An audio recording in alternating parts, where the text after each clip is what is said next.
हाल ही में बिंग अंशु ने अपने चैनल पे एक वीडियो अपलोड की जहां पे वो ये दिखा रही थी कि उन्होंने अपने मरे हुए भाई के जन्मदिन पर गरीबों में खाना बांटा है। जी हाँ, तो इसको लेकर ट्रोलर्स एक्टिव हो चुके हैं और तरह तरह की बातें करने लग गए हैं। वैसे तो आए दिन अंशु को किसी न किसी बहाने पे ट्रोल करते ही रहते हैं और उनके माता पिता को किसी न किसी बहाने से ट्रोल करते ही रहते हैं। तो यहाँ पे एक और बहाना मिल गया है ट्रोलर्स को और हेटर्स को कि भाई इनको अच्छी तरीके से ट्रोल करो और इनको अच्छी तरीके से हेट दो। तो चलिए यहाँ पे आते हैं मेन पॉइंट पे।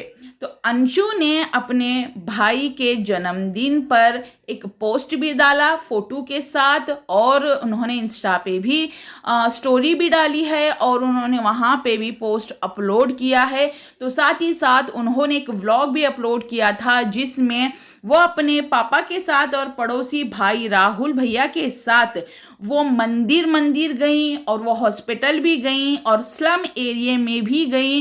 वहाँ पे जितने भी गौर गरीब जो लोग होते हैं और फुटपाथ पर भीख मांगने वाले हों या मंदिरों के साइड में बैठकर भीख मांगने वाले हों, उन सब को एक टाइम का खाना उन्होंने दान किया है। अंकल ने भी वहाँ पे अपने हाथों से दान किया, पड़ोसी भाई ने भी किया और एक बहन ने भी अपने भाई के जन्मदिन पर दान किया। ये दान पुण्य इसलिए करते हैं क्योंकि जो इस दुनिया से चले जाते हैं हमें छोड़कर, उनको वहाँ पे शांति मिले, वो पीस के साथ वहाँ पे रहे, उनको उस चीज़ का पुण्य मिले, सवाब मिले। तो इसीलिए वो दान यहाँ पे करते हैं। तो वो लोग अगर दान कर रहे हैं तो वो अपने मन से, अपनी खुशी से, अपने दिल से वो कर रहे हैं। क्योंकि कोई भी माँ बाप अपने मरे हुए बेटे के जन्मदिन पर कोई दान पुण्य करता है तो वो दिखावा नहीं होता है, वो दिल से होता है। ठीक है, और जो बहन अपने भाई के लिए कर रही है वो भी दिल से होता है। जहाँ पे अंशु ने जो है ये वीडियो अपने चैनल पे अपलोड किया, वहीं इनकी भाभी यानी कि राजवीर भैया की जो बीवी हैं उन्होंने भी अपने पति को याद करते हुए एक व्लॉग अपलोड किया, जो कि पुराना व्लॉग था जो उनकी रिसेंट शादी हुई थी। उसके बाद जब उनका बर्थडे आया था तो वो बर्थडे उन्होंने सेलिब्रेट किया था। तो वहाँ पे उन्होंने धर्मपत्नी होने का फर्ज निभाते हुए अपने पति को एक फ़ोन, महंगा फ़ोन गिफ्ट किया था, जो फ़ोन राजवीर ने दुकान में जाके चूज़ किया था, पसंद किया था, बट वो ख़रीद नहीं पाया। यानी कि उस टाइम वो ख़रीद नहीं पाया, ऐसा नहीं कि कैपेबल नहीं था उस चीज़ को ख़रीदने के लिए, बट वो याद रह गया था बहन और बीवी को। तो उन्होंने सोचा कि क्या दें ऐसा जो वो खुश हो जाएं। तो वहाँ पे उनकी पत्नी यानी सपना ने उनके लिए एक फ़ोन गिफ्ट किया और उनकी बहन अंशु ने उनके लिए एक वॉच गिफ्ट की थी। और वहाँ पे उनकी बड़ी बेटी आरो भी साथ में थी। तो ये जो यादें हैं वो भुलाई नहीं भूली जाती, और जब यादें कैप्चर होके वीडियो के माध्यम में आपके पास सेव होके रहें और आप उस वीडियो को देख रहे हो तो यादें जो है ऑटोमेटिक ताज़ा हो जाती हैं और इंसान थोड़ी देर के लिए उस टाइम जोन में चला जाता है, पिछले वक्त में उस चीज़ को महसूस और फील करने लग जाता है। तो नो डाउट के सपना ने वो फील नहीं किया होगा। सपना ने भी वहाँ पे अपना दुख जाहिर करते हुए वो वीडियो अपलोड की और वहाँ पे अपने पति को जन्मदिन की बधाई भी दी है। तो यहाँ पे जब ये बोला जा रहा है कि ये जो लोग कर रहे हैं यानी कि माता पिता और बहन और पड़ोसी भाई ने जो किया है वो एक दिखावा था, वो कोई दान पुण्य नहीं था, उन्होंने दिखावा करके सोशल मीडिया को दिखाया है। तो मैं यहाँ पे आप सभी लोगों से एक चीज़ पूछना चाहती हूँ, क्या वो कुछ लोगों को खाना बांट कर क्या ये दिखावा करके वाहवाही लूटनी है, या अपने बेटे को जो याद करके दान पुण्य कर रहे थे वो चीज़ें अपने सब्सक्राइबर व्यूवर्स को वो शेयर कर रहे थे? प्लीज़ आप कमेंट सेक्शन में ज़रूर बताइएगा। अगर वो दिखावा है तो भाभी जी का भी दिखावा हो सकता है अकॉर्डिंग टू देम जो ट्रोलर्स और जो हेटर है, मैं नहीं कह रही, ठीक है, मैं भाभी जी की फीलिंग्स को बखूबी जानती हूँ और मुझे उसका मलाल है, दुख भी है कि उनके साथ बहुत बड़ा जो है ट्रेजेडी हुई है, बहुत दुख हुआ है, एक बार नहीं दो बार हुआ है, जो कि किसी भी महिला के साथ, किसी दुश्मन की बेटी के साथ भी वो वैसे ना हो जो सपना के साथ हुआ है, जो दो बार हुआ है। ना ही वो उन माँ बाप के साथ हुआ है तो वैसा किसी माँ बाप के साथ हो, ना ही वैसा किसी बहन के साथ हो। तो बात यहाँ पे ये है दरअसल कि जब सपना ने किया तो वो उसने अपने पति को याद करके उसके गम में वो वीडियो अपलोड की और वो उसको बहुत मिस कर रही थी। जब बहन और माता पिता ने किया तो वहाँ पे उस चीज़ को दिखावा बोलकर उनको दुख पहुँचाना या फिर उनको तकलीफ पहुँचाना, ये कौन सा इंसाफ है? ये कौन सी बात हो गई लोगों की कि उस चीज़ को तुम इस तरीके से भद्दे भद्दे कमेंट वहाँ पे कर रहे हो, कुछ भी वहाँ पे बकवासें लिख रहे हो कि भैया ऐसे है वैसे है, जो कि सरासर वो दिखावा तो बिल्कुल भी नहीं था, ठीक है। अगर वो चीज़ वो लोग कर रहे हैं तो इसमें गलत क्या है? अगर वो चीज़ उन्होंने कर दी तो इसमें कोई गलत नहीं है काम। उन्होंने अपने भाई की फोटो डाली और अपने भाई के जन्मदिन पर उन्होंने खाना बांटा, तो वहीं बीवी ने पुरानी वीडियो अपलोड कर दी जो लास्ट टाइम जन्मदिन पर उन्होंने गिफ्ट और तोहफे दिए थे, जो ननंद भाभी ने मिलकर अपने भाई और जो पति हैं उनको उन्होंने गिफ्ट दिया था।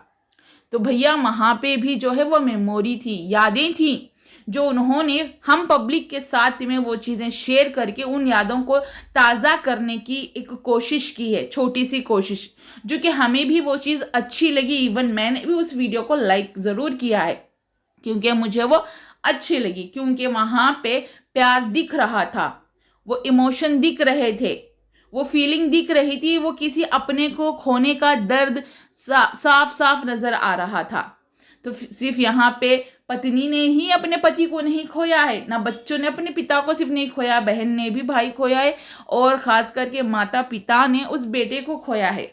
ऐसा नहीं कि उस बेटे को साथ वो बहुत लॉन्ग डिस्टेंस में रह रहे थे भैया, कभी कभार मुलाकात होती हो 4-5 साल में एक बार, कभी कभी नज़र आता हो, या फिर कभी एक आध बार 4-5 महीने बाद कभी कॉल पे बात होती हो, या 1-2 महीने 1-15 दिन में कभी 2-4 मिनट की कॉल पे बात होती हो। ऐसा तो बिल्कुल नहीं था ना। तो वो तो जब से पैदा हुआ था, जब तक बड़ा हुआ, शादी हुआ, तब तक वो माता पिता के साथ ही था। तो सडन बिछड़ना उनके लिए भी वो हजम नहीं हो रहा था कि सडनली जो चले गए, बैक टू बैक दोनों बच्चे साल के अंदर, है ना, 1.5 साल के अंदर बैक टू बैक दोनों बेटे चले गए, है ना। जो लॉन्ग डिस्टेंस में रहते हैं ना, कि बहुत दूर दूर रह रहे हैं भैया, 20-25 साल से वो दूर हैं और कभी कभार आना जाना होता है, तो वैसे में भी बहुत ज़्यादा अटैचमेंट और फीलिंग रहती है ना, क्योंकि माँ बाप होते हैं, फीलिंग तो रहती ही है। तो भैया यहाँ तो बहुत ज़्यादा अटैचमेंट थी, तो फीलिंग तो ज़रूर होगी ना उनकी। तो यहाँ पे उनके उस फीलिंग्स को दिखावे का नाम देना, ये बहुत ज़्यादा गलत बात है। तो इस तरीके से इन लोगों को ट्रोल करते हैं। और लोगों के दिमाग में एक चीज़ ये है कि अगर किसी की एक बेटी है, यानी कि बेटियों में एक ही बेटी है, हालांकि बच्चे उनके 2 हैं, तो एक बेटी है और एक बेटा है, और वो बेटी पहली बेटी है, तो ऐसा किसी को उठाकर कैसे दे सकते हो? जब वो बेटी ने किसी चीज़ को लगाव कर लिया, यानी कि दो भाई हैं उसके जो नहीं हैं अभी इस टाइम, जो थे, उनसे उस बहन का बहुत ज़्यादा लगाव हो गया था बचपन में ही। तो जब वो शिवपुरी शिफ्ट हो रहे थे तो फिर उन्होंने ये बोला कि वो बच्ची रो रही है और उनको बहुत याद कर रही है, तो उन्होंने उस बच्ची को अपने पास रख लिया लाकर, है ना। तो अगर उस बच्ची को उनसे लगाव है और उनके बिना वो नहीं रह पा रही थी, तो उन्होंने लाके रख लिया और माँ बाप ने भी छोड़ दिया, क्योंकि वो अपने बुआ के घर रह रही थी, ना कि किसी गैर के घर में रह रही थी।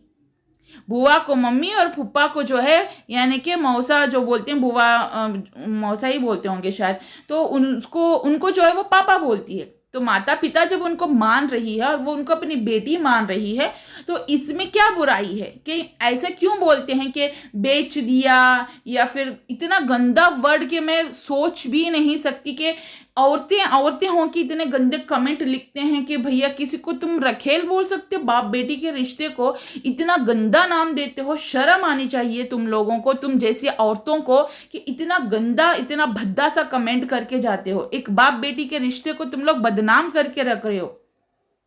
मैं ये कहती हूँ कि मैंने बहुत बार अपने वीडियो में बहुत सारी बातें बोली हैं, मगर बहुत बार ये बात ज़रूर बोली है कि जो हिंदू मानते हैं भगवान कृष्ण को यशोदा मैया ने पाला है, तो अगर ऐसी बात है तो कोई भी अब यशोदा माँ बनने को तैयार ही नहीं होगी कि इस तरीके से किसी बेटी को बदनाम करेंगे आगे जाके।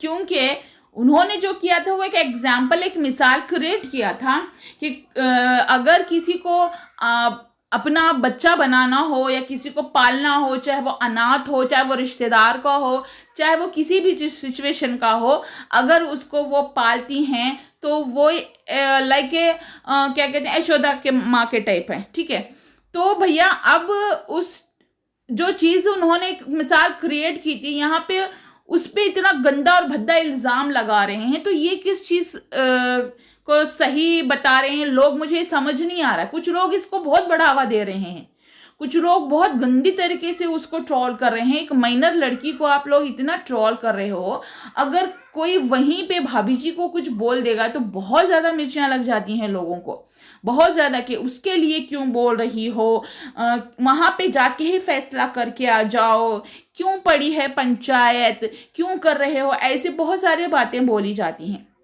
है ना। खुद कुछ कर नहीं सकते तो जब दूसरे कुछ कर रहे हैं तो भैया तुम लोगों की बहुत आग लगी पड़ी है जी में, पता नहीं क्यों। अब जी में बोल रहे हैं तो समझ जाओ कि जी फो क्या होता है ना। तो अभी ये मेरा रिएक्शन वीडियो था, रिव्यू वीडियो नहीं था, इसीलिए मेरी वीडियो इतनी लंबी चली गई। अगर रिव्यू वीडियो होता तो बहुत छोटी मेरी वीडियो आती है, रिव्यू वाली वीडियो, मेरी रिएक्शन वाली वीडियो, तो इसलिए वीडियो लंबी गई है। तो गाइस अपनी वीडियो को मैं यहीं पे एंड करती हूँ। अगर आप लोगों को मेरी वीडियो पसंद आई है तो लाइक ज़रूर कीजिएगा और अपनी राय कमेंट सेक्शन में ज़रूर बताइएगा। अगर आप मेरे चैनल पे नए हों तो चैनल को सब्सक्राइब करके साथ में लगे बेल आइकन को प्रेस करके ऑल पे ज़रूर प्रेस कीजिएगा, ताकि आगे आने वाली वीडियो की नोटिफिकेशन आप लोगों से मिस ना हो। तो मिलते हैं नेक्स्ट वीडियो में, till then bye bye, take care.